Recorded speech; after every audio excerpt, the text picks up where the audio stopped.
Trump প্রশাসন Greenland দখলের জন্য নতুন পরিকল্পনা ভাবছে।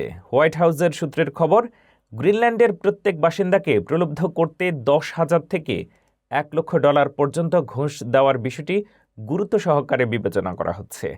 যদিও গ্রিনল্যান্ডবাসীর জরিপে দেখা গেছে তারা ডেনমার্ক থেকে স্বাধীন হতে চায়, কিন্তু যুক্তরাষ্ট্রের অধীনে যেতে রাজি নয়। ডেনিশ প্রতিরক্ষা মন্ত্রণালয় জানিয়েছে, যদি মার্কিন যুক্তরাষ্ট্র গ্রিনল্যান্ডে আগ্রাসন চালায় তবে তাদের সৈন্যরা ঊর্ধ্বতন কমান্ডের অনুমতি ছাড়াই হামলা চালাতে পারবে। এই নির্দেশনা 1952 সালের নিয়ম অনুযায়ী এখনও বলবৎ।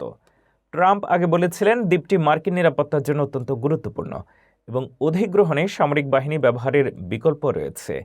গ্রিনল্যান্ডের প্রধানমন্ত্রী ইতিমধ্যেই বলেছেন, যথেষ্ট হয়েছে, এটি আর ফ্যান্টাসি নয়। বিশ্বের দৃষ্টি এখন আর্কটিকের দ্বীপটির উপরে, যেখানে সম্ভাব্য সামরিক ও কূটনৈতিক উত্তেজনা ছড়িয়ে পড়তে পারে।